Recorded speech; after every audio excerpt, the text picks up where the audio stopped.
fourth quarter Looked action. pretty deflated, I got to say. I mean, inflated. Looked inflated. I thought it bounced well. No, I looked inflated. I misspoke. The Jets mounting a comeback. Josh McCown to Austin Seferian-Jenkins. Touchdown. Look at Malcolm, though. Immediately. I mean, Malcolm punched it out. And listen, when you look at Austin's face when he first gets up, he kind of knew something was a little suspect, too. But I thought Butler was going to get kicked out of the game. Before he got to the goal line. And so this play was looked at, reviewed, overturned. It goes from touchdown to touchback. Patriots ball. Here's some reaction after the game.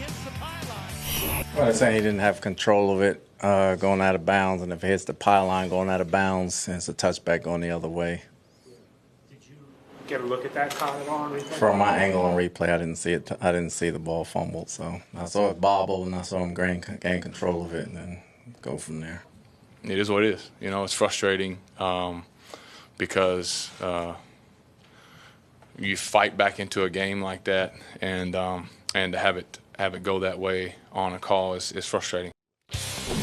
Yeah, frustrating, I'm sure, as you get a look here at what Al Riveron, the NFL Senior VP of Officiating, had to say about the call. So he felt very comfortable with the call yesterday and still today. By rule, a player has to reestablish possession before he hits anything out of bounds. Jets tight end didn't do that. All this would have been moot if that ball had just touched the goal line before he lost control. Right. Then the play's over and it's a touchdown. Yeah. But because he lost control, going to the ground before he hit the goal line, and then he falls out of bounds without regaining full control, it's a touchback. Okay, I'm just going to speak as a frustrated fan here because I don't know the exact rule. I understand the description, and I don't know if it was applied right. But intuitively, okay, there's a couple problems. First of all, there are two different parallel universes going on. There's the plane of the goal line being infinite and extending as far out of bounds as you need it, and the notion that if you edge the football just across that plane, even if you're reaching, then everything stops. That's a touchdown. But apparently, only if you have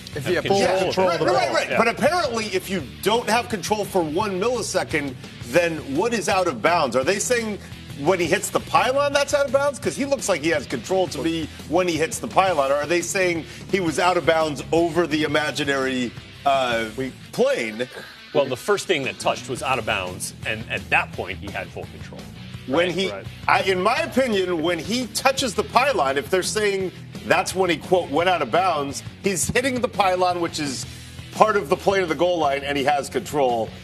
But he did. They're saying he did not have control at that point. That's the argument. Then I think they're wrong. And the other here's the second part. Here's the second part. It is a very severe change of affairs to go from I'm reaching and I'm about to score a touchdown to, well, it's a touchback and it's their ball. And I think that's something conceptually that's a momentum we might want to look at. I have heard that a lot. But in this day and age of a pass-happy league where everything goes against the defense. So we saw Earl, just last week out here in L.A. and Todd Gurley's extending and the greatest free safety in the game right now bats it out. And it's really became a game changer. With everything going against the defense this day and age, give them something. And I think you reward them. I mean, what Earl did last week, the awareness of Malcolm to literally slide in there and to yank that out. That was a great play, yeah. It's just one of those things. We got to give the defense something in this day and age where everything goes against them. But you do know this, as someone who goes to these league meetings all the time, this is something that's going to be proposed to the competition committee. And it already has, right? Right, but exactly. It's already gone in years past to see. Let's try to maybe not make it a touchback. If you don't recover it, if it's not your ball, then maybe the offense keeps it at the 20, and loses the 20 yards. But I think you should submit, something.